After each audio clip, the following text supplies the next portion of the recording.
ಅವರೆಲ್ಲ ಆ ಶಾಲೆಯ ಹಳೆ ವಿದ್ಯಾರ್ಥಿಗಳು. ಹಳೆಯ ವಿದ್ಯಾರ್ಥಿಗಳ ಬಳಗವನ್ನು ಕಟ್ಟಿಕೊಂಡು ಕಳೆದ 4 ವರ್ಷಗಳಿಂದ ಸಾಮಾಜಿಕ ಕೆಲಸಗಳನ್ನು ಮಾಡುತ್ತಾ ಬರುತ್ತಿದ್ದಾರೆ. ಅದೇ ರೀತಿ ಈ ಬಾರಿ ಗ್ರಾಮದ ಸಮೀಪದ ಗುಡ್ಡದಲ್ಲಿ 1,000 ಗಿಡಗಳನ್ನು ನೆಡೆಸುವ ಮೂಲಕ ಪರಿಸರ ಪ್ರೇಮ ಮೆರೆದಿದ್ದಾರೆ. ಹಾಗಿದ್ರೆ ಯಾರು ಆ ವಿದ್ಯಾರ್ಥಿಗಳು ಅಂತೀರಾ? ಈ ಸ್ಟೋರಿ ನೋಡಿ. ಸಾರಥಿ ಸರ್ಕಾರಿ ಶಾಲೆಯ ಹಿರಿಯ ವಿದ್ಯಾರ್ಥಿ ಬಳಗದಿಂದ ವಿನೂತನ ಕಾರ್ಯಕ್ರಮ. ಸಾರಥಿ ಗ್ರಾಮದ ಓಬಳೇಶ್ವರ ಗುಡ್ಡದಲ್ಲಿ 1,000 ಗಿಡ ನೆಟ್ಟ ಹಿರಿಯ ವಿದ್ಯಾರ್ಥಿಗಳು, ಗ್ರಾಮಸ್ಥರು ಹಾಗೂ ಮಕ್ಕಳು. ದಾವಣಗೆರೆ ಜಿಲ್ಲೆಯ ಹರಿಹರ ತಾಲೂಕಿನಲ್ಲಿರುವ ಸಾರಥಿ ಗ್ರಾಮ. ಹುಟ್ಟಿದ ಊರಿಗೆ ಏನಾದರೂ ಕೊಡುಗೆ ನೀಡಬೇಕೆಂಬ ಆಸೆ ಪ್ರತಿಯೊಬ್ಬರಿಗೂ ಇದ್ದೇ ಇರುತ್ತದೆ. ಅದೇ ರೀತಿ ದಾವಣಗೆರೆ ಜಿಲ್ಲೆಯ ಹರಿಹರ ತಾಲೂಕಿನ ಸಾರಥಿ ಗ್ರಾಮದ ಸರ್ಕಾರಿ ಶಾಲೆಯಲ್ಲಿ ಓದಿದ ವಿದ್ಯಾರ್ಥಿಗಳು ಸಾರಥಿ ಹಳೆ ವಿದ್ಯಾರ್ಥಿ ಬಳಗ ಎಂದು ವಾಟ್ಸಪ್ ಗ್ರೂಪ್ ಮಾಡಿಕೊಂಡಿದ್ದಾರೆ. ಈ ಶಾಲೆಯಲ್ಲಿ ಓದಿದ ವಿದ್ಯಾರ್ಥಿಗಳಿಂದು ರಾಜ್ಯದ ನಾನಾ ಮೂಲೆಗಳಲ್ಲಿ ಕೆಲಸದಲ್ಲಿದ್ದು ಕಳೆದ 4 ವರ್ಷಗಳಿಂದ ಸಮಾಜಮುಖಿ ಕೆಲಸಗಳನ್ನ ಮಾಡುತ್ತಾ ಬರುತ್ತಿದ್ದಾರೆ. ಮೊದಲನೇ ವರ್ಷ ಗುರುವಂದನಾ ಕಾರ್ಯಕ್ರಮ ಮಾಡಿದ ಹಿರಿಯ ವಿದ್ಯಾರ್ಥಿಗಳು ಅದಾದ ಬಳಿಕ 2 ವರ್ಷ ಗ್ರಾಮದಲ್ಲಿ ಗಿಡಗಳನ್ನು ವಿತರಣೆ ಮಾಡಿದ್ದಾರೆ. ಆದರೆ ಈ ಬಾರಿ ವಿಶೇಷವಾಗಿ ಏನಾದರೂ ಮಾಡಬೇಕೆಂದು ಹಿರಿಯ ವಿದ್ಯಾರ್ಥಿಗಳು ಸಾರಥಿ ಸಮೀಪದ ಗುಡ್ಡದಲ್ಲಿ 1,000 ಗಿಡಗಳನ್ನು ನೆಡಲು ತೀರ್ಮಾನಿಸಿದ್ದಾರೆ. ಅದರಂತೆ 1,000 ಗಿಡಗಳನ್ನು ಒಂದು ಗ್ರಾಮಸ್ಥರು, ಹಳೆಯ ವಿದ್ಯಾರ್ಥಿಗಳು, ದೇವಸ್ಥಾನಕ್ಕೆ ಬಂದ ಭಕ್ತರು ಗುಡ್ಡದಲ್ಲಿ 1,000 ವಿವಿಧ ತಳಿಯ ಗಿಡಗಳನ್ನು ನೆಟ್ಟಿದ್ದಾರೆ. ಅಷ್ಟೇ ಅಲ್ಲದೆ 500 ಹಣ್ಣಿನ ಗಿಡಗಳನ್ನು ರೈತರಿಗೆ ವಿತರಿಸಿದ್ದಾರೆ. ಈ ರೀತಿಯ ಕಾರ್ಯಕ್ರಮ ಮಾಡುವುದರಿಂದ ಮಕ್ಕಳಲ್ಲಿ ಪರಿಸರ ಜಾಗೃತಿ ಮೂಡಲಿದೆ. ಅಷ್ಟೇ ಅಲ್ಲದೆ ಇದನ್ನ ನೋಡಿ ಬೇರೆಯವರು ಕೂಡ ಪರಿಸರ ಉಳಿಸುವ ಜೊತೆಗೆ ಬೆಳೆಸುವ ಕೆಲಸ ಮಾಡುತ್ತಾರೆ. ಅಲ್ಲದೆ ನಮ್ಮ ಗ್ರಾಮ ಹಸಿರಾಗಲಿದೆ ಎನ್ನುತ್ತಾರೆ ಹಳೆಯ ವಿದ್ಯಾರ್ಥಿಗಳು. ನಾವು ಒಂದು ಹಳೆ ವಿದ್ಯಾರ್ಥಿ ಬಳಗ ಅಂತ ಮಾಡ್ಕೊಂಡು ಅದಕ್ಕೆ ಯಾವುದೇ ಸಂಘ ಅಂತ ನಾವು ನೋಂದಣಿ ಮಾಡ್ಕೊಂಡಿಲ್ಲ. ನಮಗೆ ಮನಸ್ಸು ಇಚ್ಛೆ ಅಂದರೆ ನಮ್ಮ ಕೈಲಿಂದ ನಮ್ಮ ಸಮಾನ ಮನಸ್ಕರು ನಮ್ಮ ಗೆಳೆಯರು ನಾವೇನೋ ಒಂದು ಗ್ರೂಪಲ್ಲಿ ವಾಟ್ಸಪ್ ಗ್ರೂಪಲ್ಲಿ ಇದೆ ನಮ್ಮ ಸಾರಥಿ ಹಳೆ ವಿದ್ಯಾರ್ಥಿಗಳ ಬಳಗ ಅಂತ, ಅದರಲ್ಲಿ ಡಿಸ್ಕಸ್ ಮಾಡ್ತೀವಿ. ನಾವು ಈ ವರ್ಷ ಈ ಗಿಡ ಈಗ ನಮ್ಮದು ಪ್ರತಿ ಅಂದರೆ 4ನೇ ವರ್ಷ ಸರ್. ಇದು ಫಸ್ಟ್ ಗುರುವಂದನಾ ಕಾರ್ಯಕ್ರಮದಿಂದ ಸ್ಟಾರ್ಟ್ ಆಗಿ ಈಗ 3 ಪರಿಸರ ಕಾರ್ಯಕ್ರಮಗಳು 3ನೇ ಬಾರಿ. ಪ್ರತಿ ಸರಿ ನಾವೇನಾದರೂ ಅಂದರೆ ಇಂಥದ್ದು ಮಾಡ್ತಂದ್ರೆ ಡಿಸೈಡ್. ಈ ವರ್ಷ ನಾವು ಒಂದು 1,000 ಗಿಡಗಳು ಅಂತ ನಾವು ಡಿಸೈಡ್ ಮಾಡಿದ್ವಿ. 1,000 ಗಿಡಗಳನ್ನ ನಮ್ಮೂರು ಗುಡ್ಡದಲ್ಲಿ ನೆಡೋಣ. ಆದರೆ 500 ಗಿಡ ಹೆಚ್ಚಿಗೆ ಆಯಿತು. 500 ಗಿಡಗಳನ್ನು ನಾವು ಕೆಳಗೆ ನಮ್ಮ ರೈತರಿಗೆ, ಹಣ್ಣಿನ ಗಿಡಗಳನ್ನ ನಾವು ಜಾಸ್ತಿ ತರ್ತೀವಿ. ಹಣ್ಣಿನ ಗಿಡಗಳನ್ನ ಕೆಳಗೆ ಆಂಜನೇಯ ದೇವಸ್ಥಾನ ಇದೆ ನಮ್ಮ, ಅಲ್ಲಿ ಕೊಟ್ಟಿವಿ. ಇನ್ನು 1,000 ಗಿಡಗಳನ್ನು ನಾವು ಇಲ್ಲಿ ಹಾಕಿದ್ವಿ. ನಮಗೇನು ಅಂದರೆ ಈಗ ನಮ್ಮೂರಲ್ಲಿರೋ ಚಿಕ್ಕ ಮಕ್ಕಳಿಗೆ, ಕಾಲೇಜ್ ಓದ್ತಾ ವಿದ್ಯಾರ್ಥಿಗಳಿಗೆ ಒಂದು ಪರಿಸರದ ಬಗ್ಗೆ ಅವ್ರಿಗೆ ಜಾಗೃತಿ ಬರಲಿ, ಮುಂದೆ ಅವರು ಕೂಡ ಈ ರೀತಿ ಕೆಲಸಗಳನ್ನು ಮಾಡ್ಕೊಂಡು ಹೋಗಲಿ ಅನ್ನೋದು ನಮ್ಮದು ಮೇನ್ ಉದ್ದೇಶ. ನಾವು ಈಗೆಲ್ಲ ಮಾಡ್ತಿದ್ವಿ ಹಳೆ ವಿದ್ಯಾರ್ಥಿಗಳು ಅಂದರೆ ನಾವು ಬೇರೆ ಕಡೆಗೆ ಎಲ್ಲೋ ಜಾಬ್ ಮಾಡ್ತಿದ್ದೀವಿ, ಉದ್ಯೋಗ ಅರಸಿ ನಾವು ಬೇರೆ ಕಡೆಗಿದ್ದೀವಿ. ಇವರು ನಮ್ಮ ಲೋಕಲ್ ಸಪೋರ್ಟ್ ಈಗ ನಾವು ಮಾಡೋದ್ರಿಂದ ಇಲ್ಲಿರೋ ಮಕ್ಕಳಿಗೆ ಒಂದು ಅವೇರ್ನೆಸ್ ಬಂದು ಅವ್ರು ಈ ಕಾರ್ಯಕ್ರಮಗಳು ನಡೆಸಲಿ, ಮುಂದೆ ಈ ರೀತಿ ನಮ್ಮೂರು ಒಂದು ಹಸಿರಾಗಲಿ ಅಂದರೆ ಒಳ್ಳೊಳ್ಳೆ ಈವೆಂಟ್ಸ್ ನಾವು ಹುಟ್ಟಿದ ಊರಿಗೆ ನಮ್ಮ ಕಡೆಯಿಂದ ಏನಾದರೂ ಒಂದು ಕೊಡುಗೆ, ನಾವು ಇಲ್ಲಿ ಈ ಜಲ ಇದನ್ನು ನಾವು ಸಂರಕ್ಷಣೆ ಮಾಡೋದು ನಮ್ಮ ಹೊಣೆ. ಈ ಊರಿನ ಋಣಕ್ಕೋಸ್ಕರ ನಾವು ಈ ರೀತಿ ಕಾರ್ಯಕ್ರಮಗಳನ್ನ ಯಾವುದೇ ಫಲಾಪೇಕ್ಷೆ ಇಲ್ಲದೆ ನಾವು ಮಾಡ್ತೀವಿ ಸರ್. ನಾವೀಗ ಒಂದು 20 ದಿನದ ಕೆಳಗಡೆಗೆ ಪ್ರತಿ ವರ್ಷವೂ ನಮ್ಮ ಊರಿಗೆ ಒಂದು ವಿನೂತನವಾಗಿರ್ತಕ್ಕಂಥ ಬೇರೆ ರೀತಿಯಾಗಿರ್ತಕ್ಕಂಥ ಕಾರ್ಯಕ್ರಮಗಳನ್ನು ಮಾಡ್ತಾಯಿದ್ವಿ. ಈ ವರ್ಷ ನಮ್ಮ ಊರಿನ ಗುಡ್ಡದಲ್ಲಿ, ಓಬಳೇಶ್ವರ ಗುಡ್ಡದಲ್ಲಿ ಸ್ವಲ್ಪ ಹಸಿರೀಕರಣ ಮಾಡೋಣ ಅಂತಕ್ಕಂಥ ಉದ್ದೇಶದಿಂದ ಗಿಡಗಳನ್ನು ನೆಟ್ಟರೆ ಹೇಗೆ ಅಂತೇಳಿ ನಾವು ನಮ್ಮ ಆತ್ಮೀಯ ಸ್ನೇಹಿತರೆಲ್ಲರೂ ಚರ್ಚೆ ಮಾಡಿದಾಗ ಇದೊಂದು ಒಳ್ಳೆಯ ಕಾರ್ಯಕ್ರಮ ಆಗುತ್ತೆ, ಶಾಶ್ವತವಾಗಿರ್ತಕ್ಕಂಥ ಕಾರ್ಯಕ್ರಮ ಇದು. ಯಾಕಂದರೆ ಪ್ರಸ್ತುತವಾಗಿರ್ತಕ್ಕಂಥ ದಿನಮಾನದಲ್ಲಿ ಪರಿಸರದ ಅಗತ್ಯತೆ ಎಲ್ರಿಗೂ ಇದೆ. ಯಾಕಂದರೆ ನಾವು ದುಡಿತಾ ಇರ್ತಕ್ಕಂಥ ದುಡಿಮೆ ಅರ್ಧ ಭಾಗದಲ್ಲಿ ಶಿಕ್ಷಣಕ್ಕೆ ಖರ್ಚು ಮಾಡಿದ್ರೆ ಇನ್ನು ಅರ್ಧ ಭಾಗ ನಾವು ಆರೋಗ್ಯಕ್ಕೋಸ್ಕರ ಖರ್ಚು ಮಾಡ್ತದೆ. ಇನ್ನೊಂದು 10-15 ವರ್ಷಗಳಲ್ಲಿ ಮುಂದಿನ ದಿನಮಾನಗಳಲ್ಲಿ ನೋಡಿದರೆ ಪರಿಸರ ಎಷ್ಟು ಪ್ರಾಮುಖ್ಯತೆಯನ್ನು ಪಡೆದಿದೆ ಅನ್ನೋದು ಗೊತ್ತಾಗುತ್ತೆ ನಮಗೆ. ಈಗಾಗಲೇ ನಾವು ದೆಹಲಿ ಅಂಥ ಸ್ಥಳಗಳಲ್ಲಿ ನೋಡಿದಾಗ ಗಾಳಿಯನ್ನು ಕೊಂಡ್ಕೊಳ್ತಕ್ಕಂಥ ಪರಿಸ್ಥಿತಿ ತಲುಪಿದ್ದೀವಿ. ಹಾಗಾಗಿ ವಾತಾವರಣ ಅಂತಕ್ಕಂಥ ಪರಿಸರ ಅಂತಕ್ಕಂಥ ಭಾಳ ಮುಖ್ಯವಾಗಿದೆ. ಆ ನಿಟ್ಟಿನಲ್ಲಿ ಹಿರಿಯ ವಿದ್ಯಾರ್ಥಿಗಳ ಬಳಗ ಒಂದು ಗ್ರೂಪನ್ನು ಮಾಡ್ಕೊಂಡು ನಮ್ಮ ಊರಿಗೆ ಈ ಥರ ಒಂದು ವಿನೂತನವಾಗಿರ್ತಕ್ಕಂಥ ಕಾರ್ಯಕ್ರಮ ಮಾಡ್ಕೊಳ್ಳೋಣ ಅಂತಂದಾಗ ಪ್ರತಿಯೊಬ್ಬರು ಕೂಡ ನಮ್ಮ ರಾಜ್ಯದ ಬೇರೆ ಭಾಗಗಳಿಂದ ಇರತಕ್ಕಂಥ ಎಲ್ಲರೂ ಕೂಡ ಇದಕ್ಕೆ ಸ್ಪಂದಿಸಿ ತಮ್ಮ ಕೈಲಾದಷ್ಟು ಶಕ್ತಾನುಸಾರ ಎಷ್ಟೆಷ್ಟು ಅಷ್ಟೆಲ್ಲವನ್ನು ಧನ ಸಹಾಯವನ್ನು ಮಾಡಿದ್ರಿಂದ ಇಂಥ ಒಂದು ಅದ್ಭುತವಾಗಿರ್ತಕ್ಕಂಥ ಕಾರ್ಯಕ್ರಮ ಇವತ್ತು ಕಾರ್ಯರೂಪಕ್ಕೆ ಬಂದಿದೆ. ಇದನ್ನು ಪರಿಸರ ದಿನಾಚರಣೆಯಿಂದ ಮಾಡಬೇಕಾಯಿತು, ಆದರೆ ಇವತ್ತು 7ನೇ ತಾರೀಕಿಂದ ಬಕ್ರೀದ್ ರಜಾ ಇರೋದ್ರಿಂದ ಎಲ್ಲರೂ ಬಂದು ಸೇರೋದಕ್ಕೆ ಅನುಕೂಲ ಆಗುತ್ತೆ ಅಂತೇಳಿ ನಾವೆಲ್ಲ ಹಿರಿಯ ವಿದ್ಯಾರ್ಥಿಗಳು ಇದನ್ನು ತೀರ್ಮಾನವನ್ನು ಮಾಡಿ ಇವತ್ತಿನ ದಿನವನ್ನೇ ಫಿಕ್ಸ್ ಮಾಡಿದ್ದೀವಿ. ಇವತ್ತು ಬೆಳಗ್ಗೆಯಿಂದನೂ ಕೂಡ ಒಂದು ಹಬ್ಬದ ರೀತಿಯಲ್ಲಿ ನಾವು ಈ ಒಂದು ಕಾರ್ಯಕ್ರಮವನ್ನು ಎಲ್ಲರೂ ಮಾಡಿದ್ದೀವಿ. ಸುಮಾರು ಒಂದು 500 ಜನಗಳು ಸೇರಿಬಿಟ್ಟು ಎಲ್ಲರೂ ಕೂಡ ಗಿಡಗಳನ್ನು ನೆಟ್ಟು ಆನಂದವನ್ನು ಮಾಡಿದ್ದಾರೆ. ಇಲ್ಲಿ ಪೈಪ್ಲೈನ್ ವ್ಯವಸ್ಥೆನೂ ಕೂಡ ನೀರಿಗೆ ಮಾಡಿದ್ದೇವೆ ನಾವು.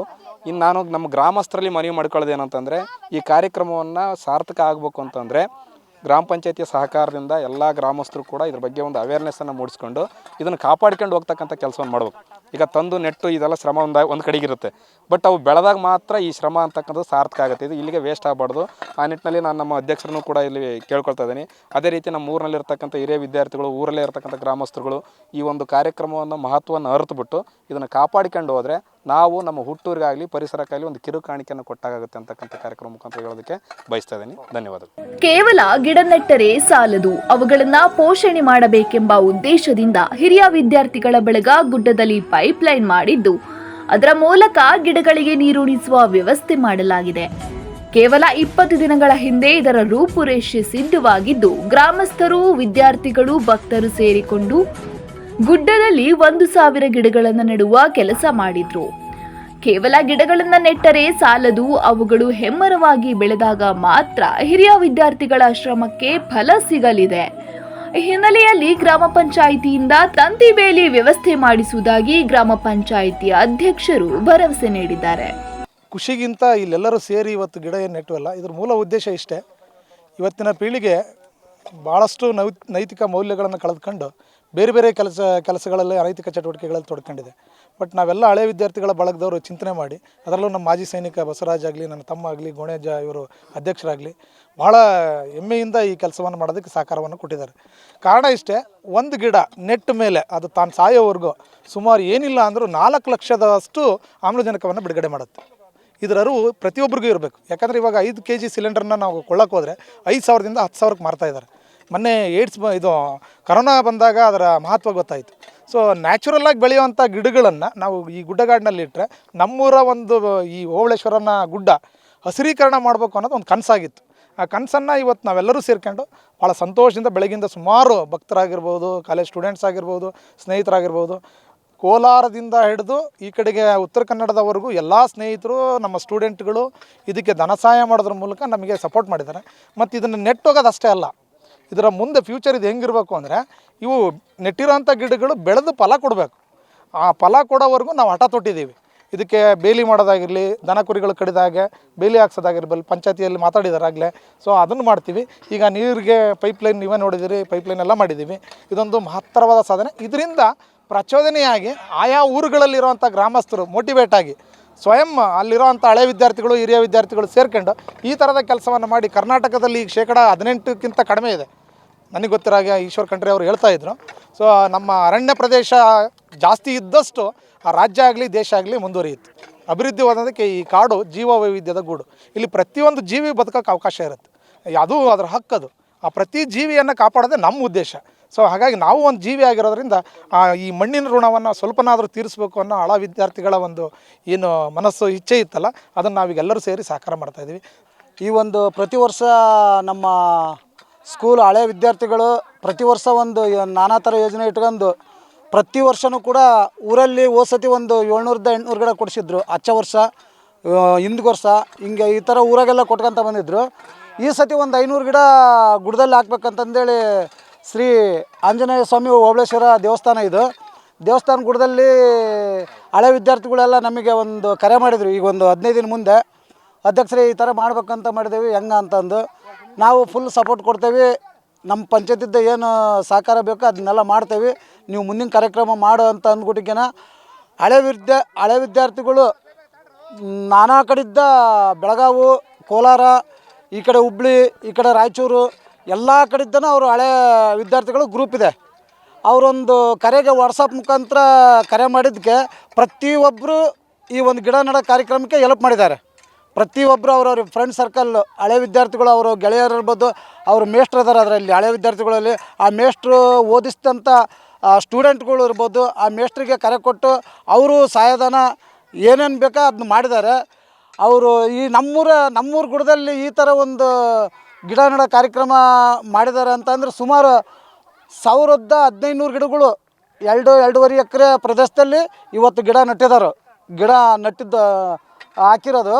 ಎಲ್ಲ ಪ್ರತಿಯೊಂದು ಜನಗಳು ಬಂದಿದ್ದರು. ಬೆಳಗ್ಗಿದ್ದನೂ ಪೂರ್ತಿ ಕಾರ್ಯಕ್ರಮ ನಡೀತಾ ಐತಿ. ಎಲ್ಲರಿಗೂ ಏನು ಈ ಗಿಡ ನೆಡೋಕ್ಕೆ ಸಹಕರಿಸಿದ ವಿದ್ಯಾರ್ಥಿಗಳಿಗಾಗಿರ್ಬೋದು, ಹೊರಗಡಿದ್ದ ವಿದ್ಯಾರ್ಥಿಗಳಾಗಿರ್ಬೋದು, ನಮ್ಮೂರ ಗ್ರಾಮಸ್ಥರಿಗಾಗಿರ್ಬೋದು, ಆಮೇಲೆ ಕಡೆಗೆ ಎಲ್ಲರಿಗೂ ಫಸ್ಟು ಧನ್ಯವಾದಗಳನ್ನು ಹೇಳ್ತಾನೆ. ಈ ಒಂದು ನಾವು ಗಿಡ ನೆಡೋದು ಕಾರ್ಯಕ್ರಮ ಅಂದರೆ ಗಿಡ ನೆಟ್ಟು ಹೋಗೋದಲ್ಲ, ಗಿಡಕ್ಕೆ ಬೆಳೆಸ್ಬೇಕು. ಗಿಡ ಬೆಳೆಸ್ಬೇಕಂತಂದರೆ ಈ ಗಿಡ ಬೆಳೆಸ್ಬೇಕಂತಂದೇಳಿ ಅದೇ ಹಳೆ ವಿದ್ಯಾರ್ಥಿಗಳು ತೆಳಗಳಿದ್ದ ಪೈಪ್ಲೈನು ಅರ್ಧ ತನಕ ಇತ್ತು. ನಮ್ಮೂರು ದೇವಸ್ಥಾನಕ್ಕೆ ಪ್ರತಿ ವರ್ಷ ಜಾತ್ರೆ ಆಗ್ತೈತಿ. ಪೈಪ್ಲೈನ್ ಮಾಡಿದ್ರು ಅಲ್ಲಿಗೆ ನೀರು ಬರ್ತೈತಿ. ಅಲ್ಲಿದ್ದ ಈ ಕಡೆಗೆ ಪೈಪ್ಲೈನ್ ಮಾಡ್ಕೊಂಡು ಈ ಗಿಡಗಳಿಗೆ ನೀರು ಹಾಕೋಕ್ಕೋಸ್ಕರ ಪೈಪ್ಲೈನ್ ಸತ್ತಿಗೆ ಮಾಡಿದ್ದಾರೆ. ಅದಕ್ಕೆ ತುಂಬ ನಂದು ಧನ್ಯವಾದಗಳು. ಅಯ್ಯೋ, ಇದೇ ರೀತಿಯಾಗಿ ಮುಂದಾಗಲಿ ಏನೇ ಒಂದು ಇದಕ್ಕೆ ಏನು ಕಾಪಾಡ್ಕೋಬೇಕು ಅನ್ನೋದು ನಮ್ಮ ಗ್ರಾಮ ಪಂಚಾಯತಿ ಒಳಗಲ್ಲಿ ಬಾಡಿ ಮೀಟಿಂಗ್ನಲ್ಲಿ ಇಡ್ತೇನೆ ನಾನು. ಇದಕ್ಕೇನು ಒಂದು ತಂತಿ ಬೇಲಿ ಮಾಡಬೇಕಂತ ಮಾಡಿದ್ದಾರೆ. ತಂತಿ ಬೇಲಿ ನಮ್ಮ ಪಂಚಾಯತಿದ್ದ ಏನು ನನ್ನ ಕೈಲಿ ಸಾಧ್ಯತೆ ಐತೋ ಅದನ್ನು ಮಾಡ್ತೇನೆ. ಆ ವಿದ್ಯಾರ್ಥಿಗಳಿಗೆ ನಾನು ಮನವಿನೂ ಮಾಡ್ತೇನೆ, ಅದನ್ನೆಲ್ಲ ಮುಗಿಸ್ತೇವೆ ಅಂತಂದೇಳಿ. ಅಧ್ಯಕ್ಷರಾಗಿರ್ಬೋದು, ಉಪಾಧ್ಯಕ್ಷರಾಗಿರ್ಬೋದು, ಎಲ್ಲ ಮೆಂಬರ್ಸ್ಗೂ ಮಾತಾಡಿ, ಪಿ ಡಿ ಒ ಅಧಿಕಾರಿಗಳಿಗೆ ಎಲ್ಲರೂ ಕೂಡ ಮಾತಾಡಿ ಆ ಮೀಟಿಂಗ್ನಲ್ಲಿ ಒಂದು ಅನಿಸಿಕೆಯನ್ನು ಹೇಳ್ತೇನೆ. ಎಲ್ಲರಿಗೂ ಧನ್ಯವಾದಗಳು. ಒಟ್ಟಿನಲ್ಲಿ ಸಾರಥಿ ಸರ್ಕಾರಿ ಶಾಲೆಯ ಹಿರಿಯ ವಿದ್ಯಾರ್ಥಿಗಳ ಬಳಗ ಸಮಾಜಮುಖಿ ಕೆಲಸ ಮಾಡಿಕೊಂಡು ಬರುತ್ತಿದ್ದು, ಗ್ರಾಮಸ್ಥರು, ಸಾರ್ವಜನಿಕರು ಹಿರಿಯ ವಿದ್ಯಾರ್ಥಿಗಳ ಬಳಗದ ಕೆಲಸಕ್ಕೆ ಮೆಚ್ಚುಗೆ ವ್ಯಕ್ತಪಡಿಸುತ್ತಿರುವುದಂತೂ ಸತ್ಯ.